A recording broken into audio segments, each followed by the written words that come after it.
Palavra da Verdade, com Hernandes Dias Lopes. O salmo que nós vamos considerar com vocês hoje é o Salmo 41.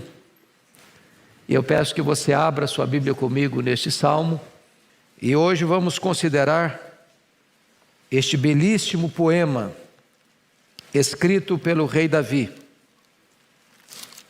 Salmo 41. Está escrito o seguinte: bem-aventurado o que acode ao necessitado, o Senhor o livra no dia do mal.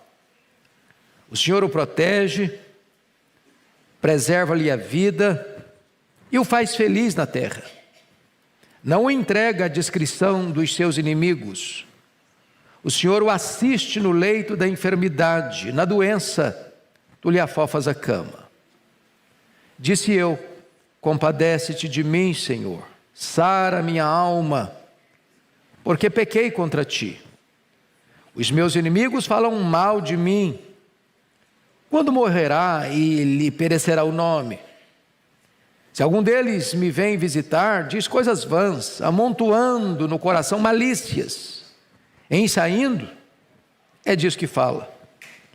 De mim rosnam a uma todos os que me odeiam. Engendram males contra mim, dizendo: peste maligna deu nele, e caiu de cama, já não há de levantar-se. Até o meu amigo íntimo, em quem eu confiava, que comia do meu pão, levantou contra mim o calcanhar. Tu, porém, Senhor, compadece-te de mim, e levanta-me para que eu lhes pague segundo merecem. Com isso conheço que tu te agradas de mim, em não triunfar contra mim o meu inimigo. Quanto a mim, tu me sustens na minha integridade, e me pões à tua presença para sempre. Bendito seja o Senhor, Deus de Israel, de eternidade para eternidade. Amém e amém. Bom, eu gostaria de tratar deste salmo sob o tema As Grandes Experiências da Vida. Vocês bem sabem, e vocês podem notar aí, que esse salmo está encerrando o primeiro livro de Salmos. Os Salmos são 150 poemas, escritos em tempos diferentes, por autores diferentes, com ênfases diferentes. Você tem no Salmo 5 livros. Este primeiro livro, que é o Salmo 1 ao 41, todo ele escrito por Davi. E esse terceiro salmo, escrito por Davi, esse salmo escrito por Davi, que encerra o primeiro livro, ele encerra de uma maneira muito curiosa, porque ele diz bem-aventurado. E dos 41 salmos do primeiro livro, apenas 3 salmos começam desta maneira. É o Salmo 1, é o Salmo 32 e o 41. No Salmo 1, Davi diz: bem-aventurado é o homem que não anda no conselho do ímpio, ou dos ímpios, não se detém no caminho dos pecadores, nem se assenta na roda dos escarnecedores. Essa palavra bem-aventurado, traduzido, quando foi feita a tradução da Septuaginta, foi vertido como Macários. Macários é a mesma palavra que Jesus usou lá nas bem-aventuranças. Bem-aventurados humildes de espírito, bem-aventurados os que choram, bem-aventurados os mansos. E essa palavra Macários significa feliz, muito feliz, superlativamente feliz. E aqui Davi está nos ensinando que o homem que evita o caminho do mal, o homem que não participa dos conselhos, nem anda pelo caminho dos pecadores, nem se assenta na roda dos escarnecedores, é feliz, muito feliz. Em segundo lugar, no Salmo 32, ele diz que feliz é o homem a quem o Senhor não atribui iniquidade, cujos pecados são cobertos. Aquele que é perdoado é muito feliz, porque o pecado produz condenação, produz culpa, produz derrota, fracasso, opróbrio. E quando você é perdoado, saber que Deus não coloca na sua conta a sua dívida, mas ao contrário, quita a sua dívida, a ponto de você ser justificado, perdoado, você é feliz, você dorme em paz, você põe a cabeça no travesseiro e sabe que não há nenhuma condenação mais para aqueles que estão em Cristo Jesus. Isso é motivo de uma grande felicidade. Mas agora, neste salmo, pela terceira vez, Davi vai falar que bem-aventurado, muito feliz, é aquele que acode ao necessitado. O generoso é feliz. É por isso que o Senhor Jesus diz que mais bem-aventurado é dar do que receber. Quem tem essa experiência, quem tem esta prática, sabe disso, que você é muito feliz quando você estende a mão para socorrer alguém. Você é muito feliz quando você ajuda alguém, quando você acode, socorre o necessitado. Bom, este salmo não apenas encerra o primeiro livro dos salmos, mas esse salmo é também um salmo messiânico. Você sabe, você tem salmos de louvor, você tem salmos de penitência, você tem salmos imprecatórios, você tem salmos de lamento, e você tem salmos messiânicos. Quando é que um salmo pode ser chamado de messiânico? Quando o autor, ao escrever, não escreve apenas algo que tem a ver com ele, mas como um profeta, ele escreve apontando para uma realidade de Cristo. E se você notar comigo, no verso 9 desse texto, até o meu amigo íntimo, em quem eu confiava, que comia do meu pão, levantou contra mim o calcanhar. Davi está falando de uma realidade que ele vivenciou. E teve amigos aliados, como Aitofel, por exemplo, que num dado momento se volta contra ele, para o trair, para puxar o seu tapete. Porém, ao escrever essas palavras, Davi não estava pensando precisamente nele, ele era um profeta. Ele estava apontando para alguém maior do que ele, para aquele que seria chamado o filho de Davi, o Messias. E esse versículo 9, ele nos remete ao texto que Jesus se refere a Judas Iscariotes, que comia do seu pão e voltou contra ele o seu calcanhar, que o traiu. Então, por isso, esse salmo também é um salmo messiânico. Ele está apontando para uma realidade que Cristo vai evocar em todos os evangelhos sinóticos, Mateus 26, 24, Marcos 14, 21, Lucas 22, 22 e João 13, 18. Todos esses evangelhos, ou todos esses evangelistas, citam este versículo, Salmo 41, 9, com referência à traição de Judas a Jesus Cristo. Bom, então, agora dito isso à guisa de introdução, vamos entrar na exposição do Salmo. Esse salmo está dividido em 3 pontos essenciais. Primeiro, ele trata do crente generoso e do pobre necessitado, dos versos 1 a 3. Segundo, ele trata do crente enfermo e os inimigos impiedosos, versos 4 a 9. Terceiro, ele trata do crente suplicante e o Senhor misericordioso, dos versos 10 a 13. Então, esse é o esboço que nós vamos expor agora, desenvolver agora com vocês. Crente generoso, pobre necessitado, crente enfermo, inimigos impiedosos, crente suplicante e Senhor misericordioso. Então vamos ao primeiro ponto, o crente generoso e o pobre necessitado. Com a Bíblia aberta comigo aí, vamos lá.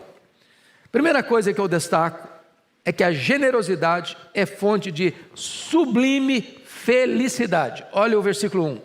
Bem-aventurado o que acode ao necessitado.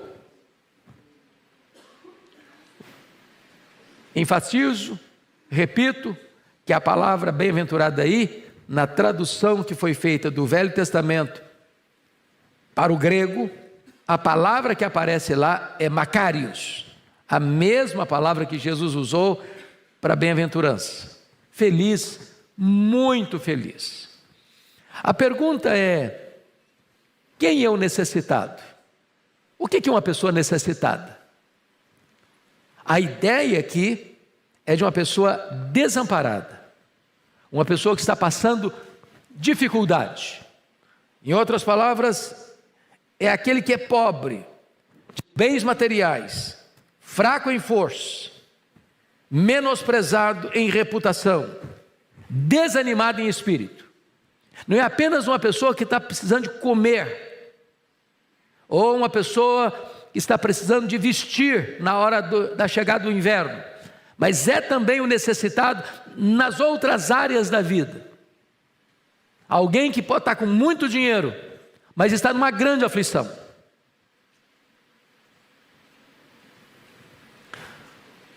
Essa semana atendi uma pessoa de um outro estado que me ligou, uma pessoa que tem muito dinheiro,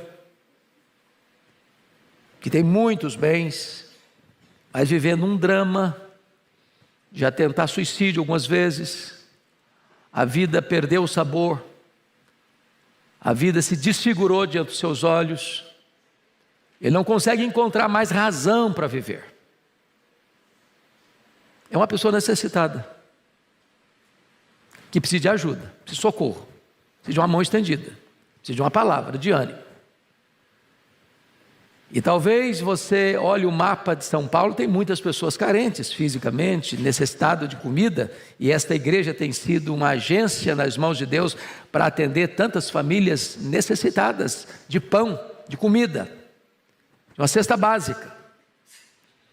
Mas há outras pessoas que moram em palacetes, em condomínios de luxo, em apartamentos amplos, que vestem as roupas de grife mais caras, que andam pelas ruas de São Paulo e do Brasil e do mundo em carros de luxo, que têm reserva econômica para viver de uma forma de fausto e luxo por anos, mas que são carentes, necessitadas, estão desesperadas, precisando de uma palavra, serem acudidas. Este é o contexto aqui, meus amados irmãos. Agora, o texto está dizendo que quando você acode essa pessoa, socorre essa pessoa, na hora que ela mais precisa, na hora do desespero, na hora que ela está afundando, como que só o nariz de fora, tentando respirar, você que socorre é muito feliz. Você que estende a mão é muito feliz. O texto está mostrando para nós que feliz não é o egoísta, não é o narcisista, não é o que olha só para ele, pensa nele, desde que ele sobreviva, desde que ele esteja indo bem, desde que ele com saúde, com dinheiro, com família tranquila, com seus negócios prosperando, que os outros se danem, como diz a música do Roberto Carlos, que você me aqueça nesse inverno e o restante vá para o inferno. Eu estou pensando em mim, no meu bem, na minha felicidade. Não, esse texto ensina para nós o altruísmo. O altruísmo. De você olhar para o outro. De você olhar pela janela e saber que tem gente à sua volta precisando de uma palavra, precisando de uma mão estendida, precisando de um socorro, precisando de uma ajuda, precisando de ser notado e assistido. Essa é a ideia do texto. Se você faz isso, isso é fonte de uma sublime felicidade. Notem o que Spurgeon disse sobre esse versículo. Como são tolos os que temem perder a riqueza, dando-a, e não temem perderem-se, mantendo-a. Aquele que guarda ouro pode ser um bom carcereiro, mas aquele que dispõe para socorrer o necessitado é um bom mordomo. O que a Bíblia diz? A alma generosa prosperará, mas aquele que retém mais do que é justo é pura perda, vaza pelos dedos. Quando você socorre o pobre, você está emprestando a Deus, que não fica com dívida com ninguém. Então aqui a primeira palavra para você. Você tem essa experiência? Não estou falando lá uma vez ou outra na vida, não. Você tem a experiência de ajudar alguém de uma maneira programática, constante? Quanto do seu orçamento mensal você reserva para ajudar alguém? Frequentemente. Ah, pastor, eu não sei nem quem que eu posso ajudar. Sabe sim. Sabe sim. Tem gente na sua família? Tem gente que trabalha na sua casa? Tem gente que você conhece? Então eu gostaria aqui de fazer um desafio a você. Você não é o que você escuta, você não é o que você promete, você não é o que você sente, você é o que você faz. Ensinar isso aqui e de você ir para casa e contar tudo do mesmo jeito, não resolveu muita coisa. Hoje, quem sabe você aqui faça um teste, uma experiência. E vou lhe dizer uma coisa: ninguém é tão pobre que não possa dar, e ninguém é tão rico que não possa receber. Assuma um compromisso diante de Deus. Eu vou começar a ajudar uma pessoa, eu vou começar a ser generoso, eu vou começar a dar parte daquilo que eu recebo. Veja o resultado, você vai ficar espantado, porque Deus vai multiplicar a sua sementeira, Deus vai fazer você prosperar, em todas as áreas. E você vai perceber que mais bem-aventurado é dar do que receber. Bom, mas vamos agora a uma outra verdade nesse texto. A generosidade não é apenas fonte de felicidade, a generosidade é fonte de ricas recompensas. E o texto vai elencar para nós 5 recompensas. Primeira, olha aí no versículo 1 ainda: o Senhor o livra no dia do mal. O que o texto está dizendo? Você é crente? Louvado seja Deus, você é crente. Você está aqui, você ama Deus, você é um servo, uma serva de Deus. Mas Deus não blindou a sua vida. Você não está numa estufa, você não está numa redoma de vidro. Você e eu enfrentamos também o dia mau. Não está escrito lá em Efésios 6, acerca do dia mau? Depois de você vencer tudo, você permanecer firme, porque chega o dia mau. O que é o dia mau? Se você pensa numa luta, numa batalha espiritual, o dia mau é o dia em que parece que todas as forças adversárias, visíveis e invisíveis, humanas e espirituais, conspiram contra você. É aquele dia que parece que os céus estão de bronze. Você já acorda com o nó na garganta.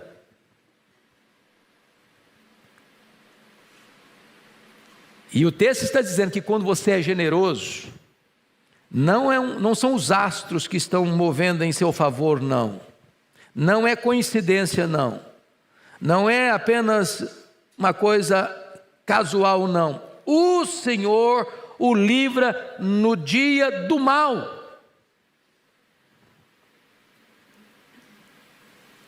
Há uma espécie de promessa particular e específica para o generoso. Você se lembra lá de Cornélio, quando a Bíblia diz que as esmolas que Cornélio fazia eram conhecidas diante de Deus? Não lembra que o Senhor Jesus Cristo disse que se você der um copo de água para alguém em nome de Cristo, você não fica sem receber galardão? Quando você socorre o necessitado, você não apenas abençoa a pessoa que recebe a sua ajuda, mas isso é contado diante de Deus. Não é que salvação é questão de mérito, não tem mérito em salvação, a salvação é de graça, mas Deus está olhando para você e dizer: fulano de tal é misericordioso, ele acode o necessitado, ele é generoso, quando ele estiver passando por um dia mau, eu vou socorrê-lo. É promessa de Deus. Segundo, versículo 2: o Senhor o protege. Agora veja bem que é diferente do livramento do dia mau. O Senhor o protege agora de uma maneira genérica. Dia mau não é todo dia que acontece que é dia mau, não. Tem dia que você celebra, não é verdade? A vida é assim. Tem dia de festa, tem dia de celebração, tem dia de comemoração, tem dia de nascimento, tem dia de casamento, mas tem dia de tempestade. Agora, na dinâmica da vida, na rotina da vida, você tem proteção divina. Isso é fruto e bênção da generosidade. Terceiro, olha aí, versículo 2 ainda: preserva-lhe a vida e o faz feliz na terra. O que Deus está dizendo? Que Deus vai lhe dar longevidade e lhe dá felicidade. Para mim, esse versículo é uma espécie de resumo das promessas do 5º mandamento. Qual a promessa do 5º mandamento quando você honra pai e mãe? Vida longa e vida feliz. Porque tem gente que tem vida longa, mas é um rosário de sofrimento. Então não é só preservar a vida, é preservar a vida com qualidade, é preservar a vida com felicidade. E isso é promessa de Deus à pessoa generosa. Quarto, versículo 3: o Senhor o assiste no leito da enfermidade. Eu digo aqui que é o conforto na hora da doença. Porque uma coisa é estar doente, outra coisa é estar doente com serenidade. Nas minhas visitas pastorais, normalmente aos enfermos que estão internados, às vezes alguns no estado grave, outros no estado crônico, outros no estado terminal, eu já vi de tudo. Eu já vi pessoas desesperadas, com medo de morrer. E já vi pessoas que parecia que o céu estava vindo buscá-las. E o texto está dizendo que quando você acode o necessitado, você é generoso, é o próprio Deus quem vai assistir você no leito da enfermidade. Eu fico imaginando a pessoa que foi avarenta, com usura, que viu o pobre e o despediu de mãos vazias, que viu o necessitado e negou-lhe uma ajuda, que viu a família passar privações e guardou, como querendo enterrar no coração os tesouros que ajuntou na vida, se despedindo da vida, sem poder levar um centavo, desesperado, sem qualquer consolo, de um ósculo de amizade ou de amor que pudesse balsamizar a sua alma na hora do sofrimento. Mas a pessoa que é generosa, todas essas memórias, certamente Deus traz a lembrança dela, e ela está em paz, mesmo enferma. Mas há uma quinta promessa, está aí no versículo 3, parte B: na doença tu lhe afofas a cama. E eu confesso a vocês que ao longo da minha vida de 60 e lá vai fumaça de anos, eu entendi esse versículo de outra maneira. Quando eu fui examinar esse texto com mais vagar e estudá-lo para fazer o comentário, eu descobri uma coisa muito melhor do que eu acreditava até então. Eu pensava que a Fofá-cama era mais do que um colchão d'água. Já teve gente doente na família que precisou comprar um colchão d'água? A Fofá-cama, a expressão aí é curar, é levantar da cama. A Fofá-cama significa que o leito não vai ser o leito da enfermidade, mas vai ser o leito do descanso, de Deus lhe dar saúde. E em vez de você estar preso ao leito doente, você está descansando com saúde na sua cama. Porque eu não sei se você já percebeu isso, cama é uma bênção quando você está cansado, não é verdade? Agora, quando você tem que ficar na cama doente, um dia, 2 dias, uma semana, a cama vira um tormento. É um tormento. Afofar a cama traz a ideia de que a cama não vai ser um lugar onde você está preso nela, mas vai ser um lugar de refrigério e de descanso, porque Deus agora curou você, lhe deu saúde, e você vai para lá para descansar e não para sofrer.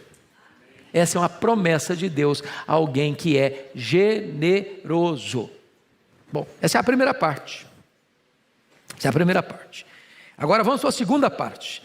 É por isso que eu disse para vocês que são as experiências da vida, porque esse salmo parece que ele não tem muita harmonia, no sentido de que ele narra pedaços da vida que não estão necessariamente conectados.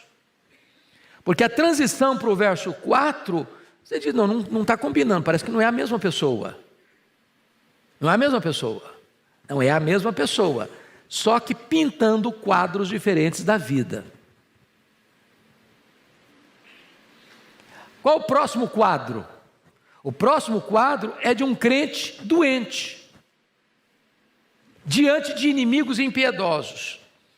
Então veja comigo o primeiro ponto, que é uma confissão honesta no verso 4. Disse eu, compadece-te de mim, Senhor, sara minha alma, porque pequei contra ti. Então vamos entender isso aqui. Agora Davi é um pecador, que pecou contra Deus. E o que ele está sentindo agora? Ele está sofrendo. E veja bem, pecado e sofrimento são irmãos gêmeos. Não tem como pecar e não sofrer. O pecado sempre traz sofrimento. Aliás, o pecado nos faz sofrer mais que a doença. Porque a doença pode vir e você está em paz. Mas o pecado, ao vir, não deixa você em paz. O pior sofrimento não é aquele que surra o seu corpo. O pior sofrimento é aquele que açoita a sua consciência. É aquele que põe sobre você o peso da culpa. Então não há pecado indolor. O que faz você ficar cansado não é o trabalho, é o pecado. Porque o cansaço do trabalho, uma noite de sono reparador, renova o seu vigor. Mas o pecado estiola você, seca seus ossos, arranca lágrimas dos seus olhos e atormenta a sua vida. E aqui Davi está dizendo isso.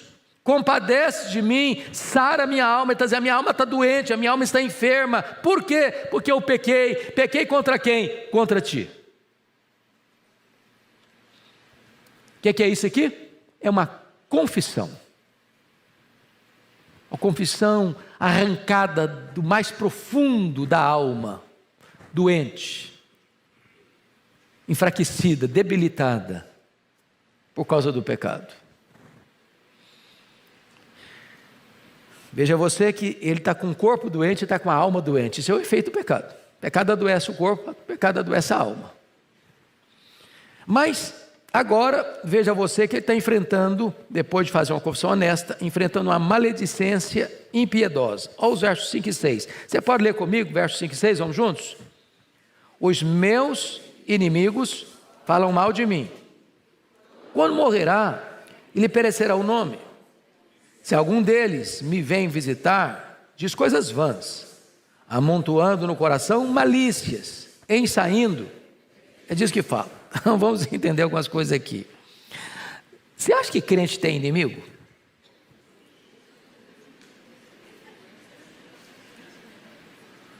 Crente não deve fazer inimigo, mas crente tem inimigo. Agora, tem inimigo e inimigo. Tem inimigo que diz para você: eu sou seu inimigo. Você sabe com quem você está lutando. Mas tem inimigo que se disfarça de amigo. Tem inimigo que tem o desplante, a cara de pau, de quando você está doente, ele ir lá visitar você. E ele está falando coisas vãs para você, amenidades. Mas lá no coração ele está dizendo: morra miserável, morra miserável, morra miserável.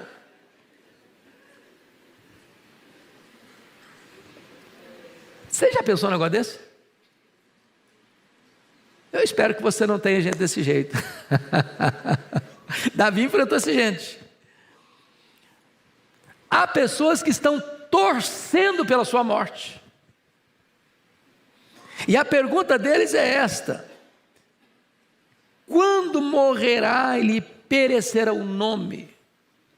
Porque eles não querem só que Davi morre, eles querem que todo o nome que Davi granjeou pelas suas conquistas, pelas suas batalhas, pela sua notoriedade como um rei e um conquistador, tudo isso vá para a sepultura com ele.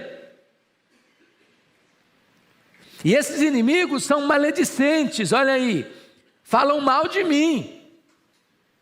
Ô gente, a maledicência é pior que a espada. Você sabe que o pior inimigo do mundo, cheio de veneno, é o inimigo que se esconde atrás da toca dos dentes. É a língua maledicente. Tiago disse que essa língua é pior que um fogo, que incendeia uma floresta, e é pior do que um veneno, que mata, letalmente, mata. E aqui Davi está enfrentando esse problema aí, de inimigos maledicentes, de uma maledicência impiedosa, que espalha boataria, e que pior, se disfarça de amigo, e vai lá visitar você, lá na sua casa, lá no hospital. Você está recebendo soro pingando nas veias, e o cara está lá, dando risadinha, igual de hiena.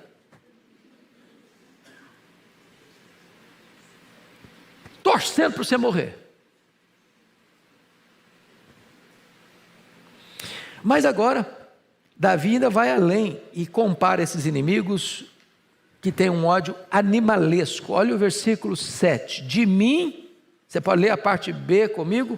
De mim, a parte A. De mim rosnam a uma todos os que me odeiam. E a ideia de rosnar aí é a ideia de uma alcateia de lobos, ou a ideia de cães raivosos.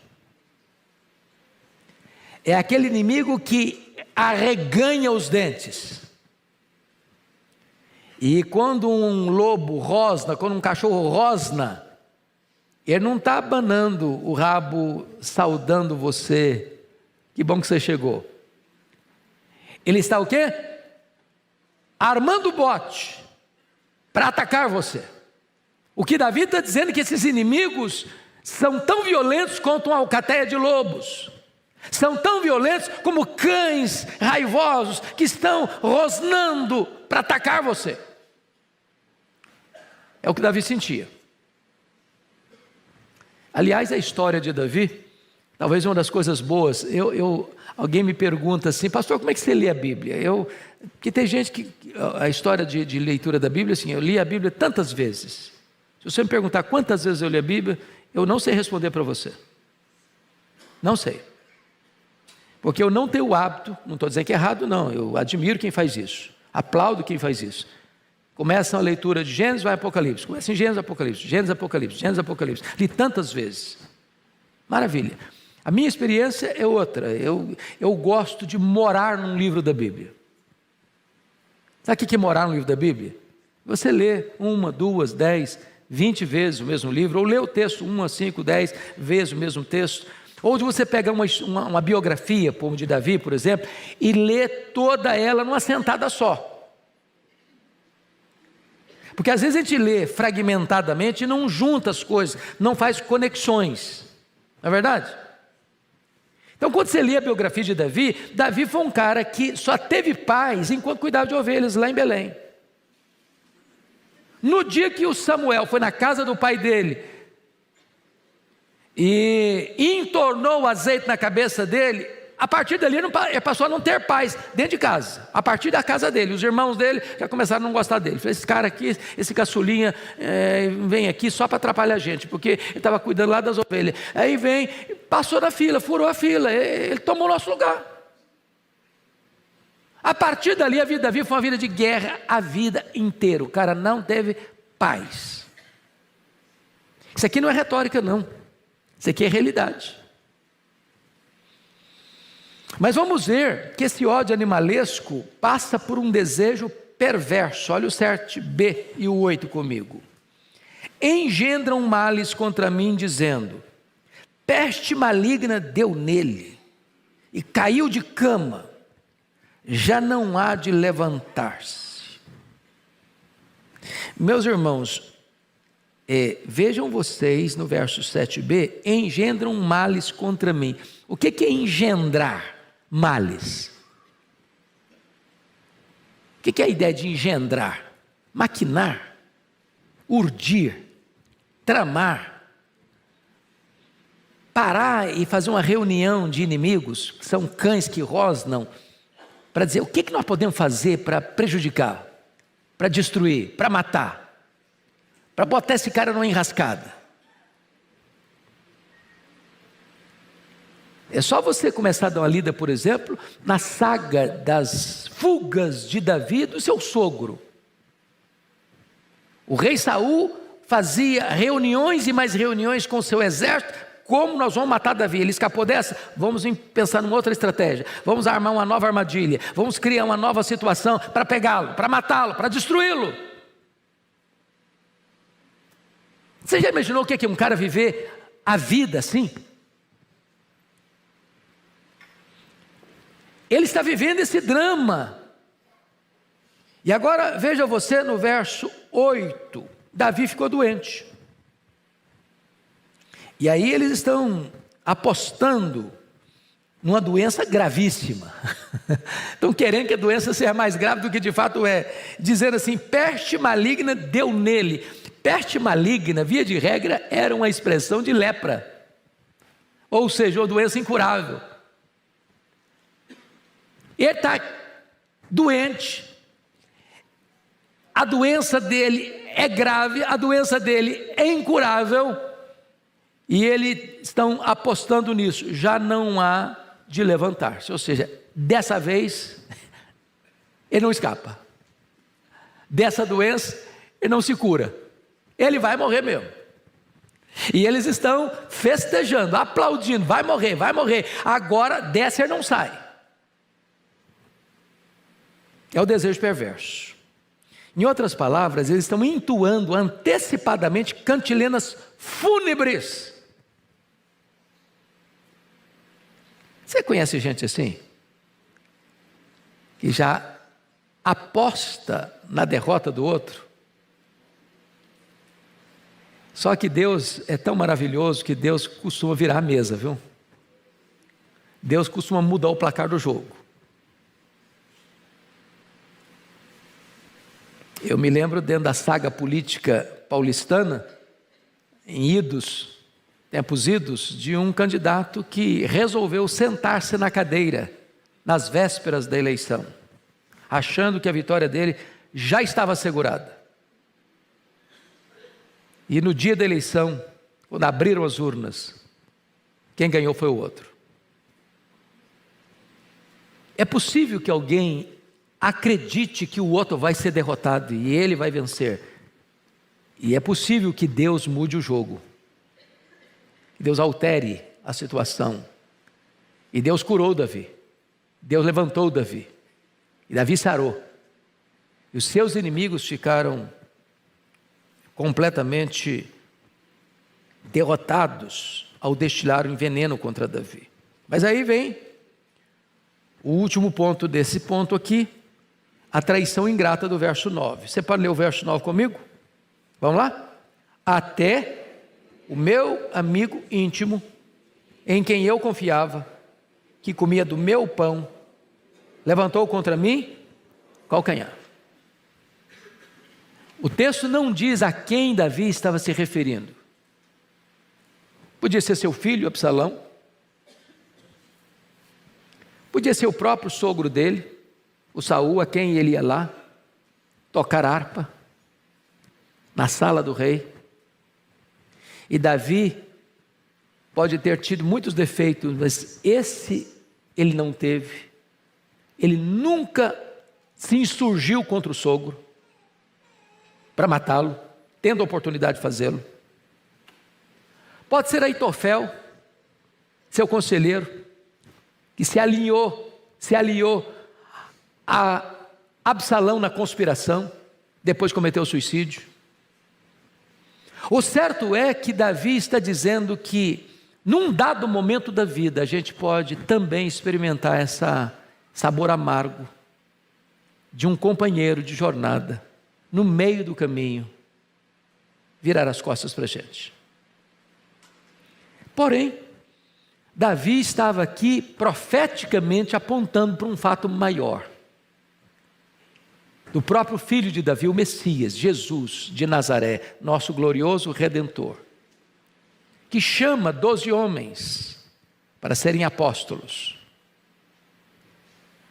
E dentre esses 12 homens, um deles exerceu um cargo de confiança, tesoureiro do grupo, Judas Iscariotes.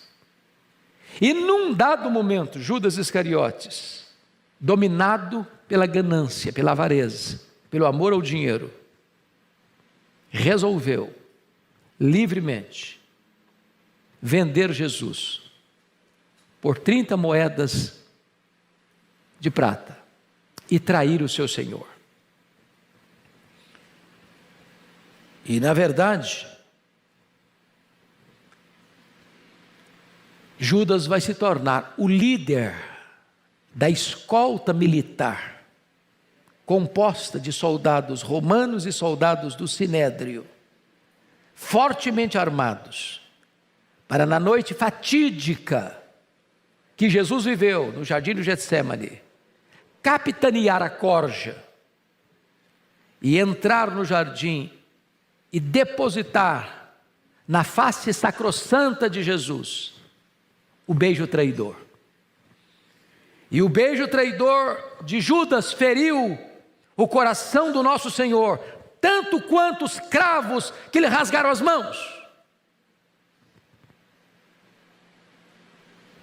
E aqui Davi está retratando esta cena, que aconteceu 1000 anos depois de Davi escrever esse salmo. Bom, vamos então agora ao último ponto desse salmo. Primeiro, ele falou do generoso, depois ele falou do enfermo, agora nós vamos falar do crente que ora, o crente suplicante, versos 10 a 13, vamos olhar aí. Em vez de Davi sucumbir, Davi ora. A primeira coisa que eu chamo a sua atenção é o pedido de restauração do verso 10, você pode ler comigo 10, vamos juntos?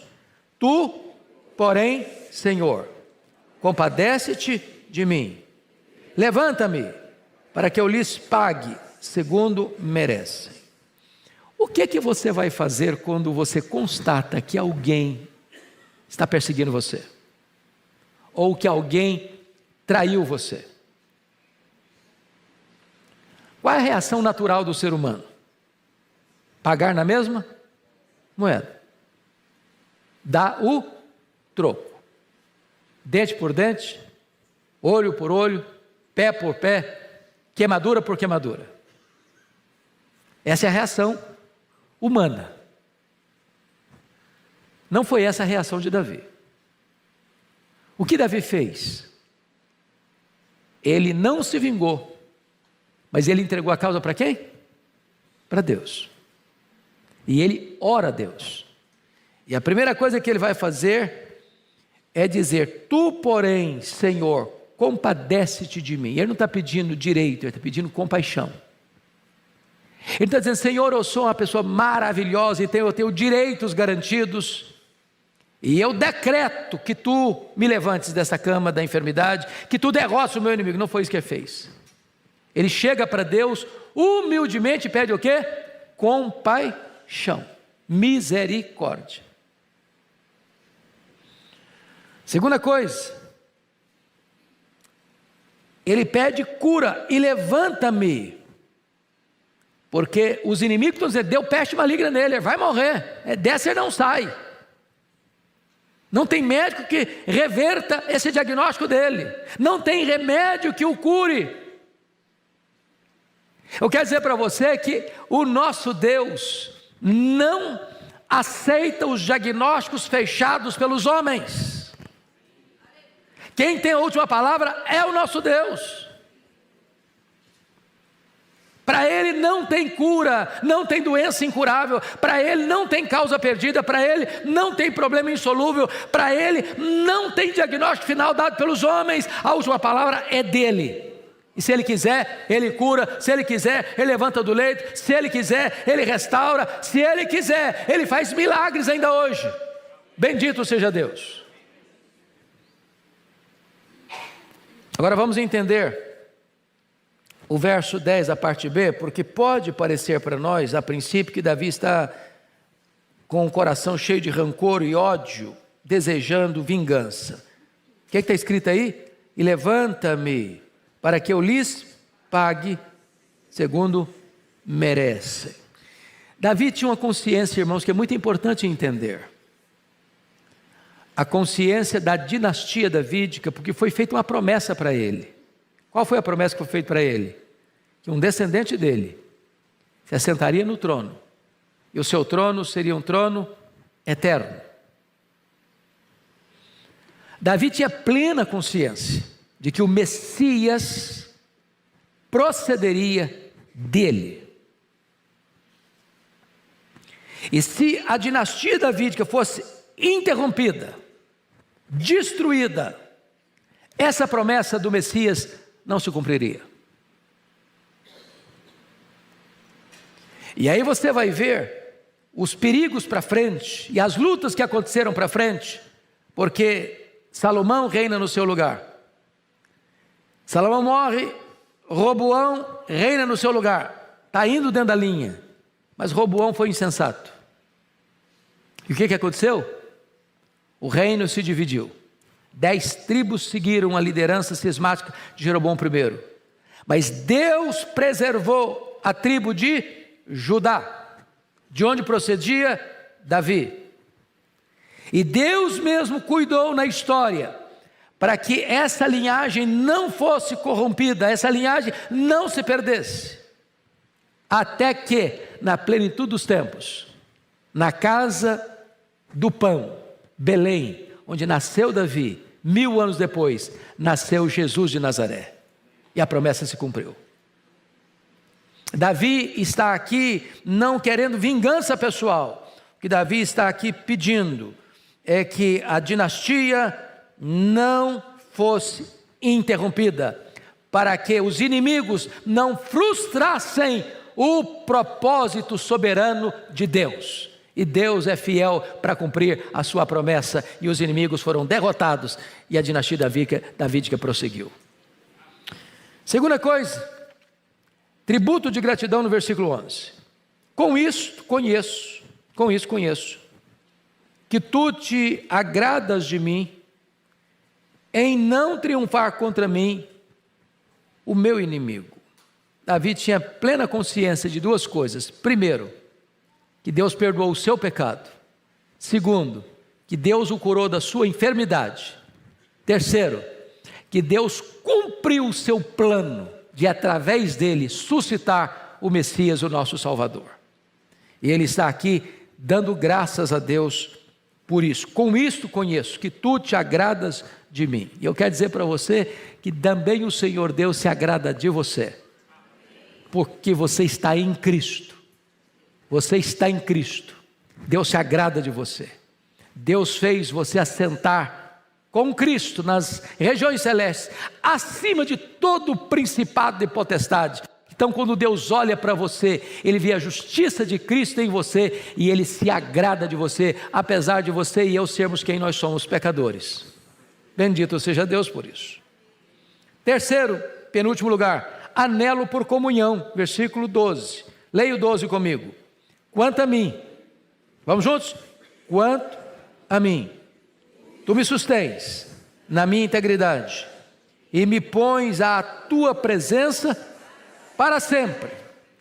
Oh, amados irmãos, Deus perdoa, Deus restaura, Deus cura, Deus dá vitória, Deus preserva o coração íntegro e Deus dá a nós o maior de todos os privilégios, desfrutar da sua presença. A maior bênção na vida de um ser humano é andar na presença de Deus. Bens, saúde, prestígio, são coisas boas, magníficas, preciosíssimas. Mas a maior bênção é a comunhão com Deus, é a presença de Deus. Foi por isso que quando Deus disse para Moisés, lá em Cades Barneia, olha, vocês vão ter a minha promessa. Eu vou dar para vocês a terra prometida, eu vou levar vocês lá. Vou escalar um anjo para acompanhar vocês até lá. Vocês vão conquistar a terra. A promessa está de pé, mas eu não vou com vocês. E Moisés disse para o Senhor, Deus, se tu não fores conosco, não nos faça subir. Porque a maior necessidade nossa não é da terra prometida. Um anjo é tão importante, mas a maior necessidade nossa não é de um anjo. A maior necessidade nossa é da tua presença conosco. É a presença de Deus. Irmão, se Deus está presente, temos tudo. Ele é o nosso prazer, Ele é o nosso deleite, Ele é a nossa herança, Ele é a nossa alegria, Ele é a nossa paz, Ele é a nossa justiça, Ele é a razão da nossa vida. Finalmente, este versículo final, versículo 13, ele é uma doxologia, e eu chamo sua atenção para esse ponto. Nós temos, disse a vocês, 5 livros no livro de Salmos. O primeiro livro, 1 ao 41. O segundo livro, 42 ao 72. Terceiro livro, 73 ao 89. Quarto livro, 90 a 106. Quinto livro, 107 a 150. Se você olhar carinhosamente, verá que todos esses livros encerram com uma doxologia. Não é apenas o encerramento do salmo em específico, mas do conjunto de salmos daquele livro. Então o que você vai ler no versículo 13, não é apenas o encerramento do Salmo 41, é o encerramento de todos os 41 salmos do livro 1. Como é que ele termina? Vamos ler juntos? Bendito seja o Senhor, Deus de Israel, de eternidade para eternidade, amém e amém. Ele está encerrando o salmo e ele está encerrando o livro que compõe o Salmo 1 ao 41. A mesma coisa, já que nós temos um segundinho mais, eu termino aqui. Vamos ler como é que encerra os outros? Olha aí, 72, 19. Rapidinho, vocês estão ágeis aí. 72, 19. Olha como é que encerra o segundo livro. Bendito para sempre o seu glorioso nome, e da sua glória se encha toda a terra. Amém e amém. Olha como é que encerra o terceiro livro, 89, 52.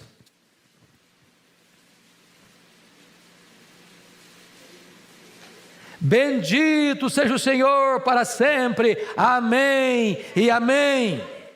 Olha como é que encerra o quarto livro, 106, 48. Bendito seja o Senhor Deus de Israel, de eternidade a eternidade. E todo o povo diga amém, aleluia.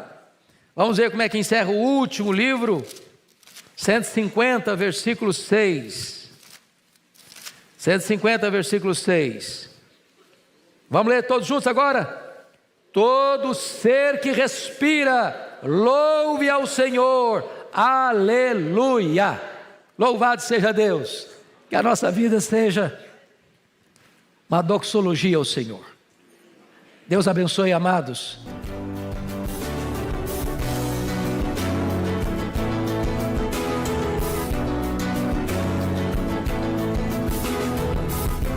Palavra da Verdade, com Hernandes Dias Lopes.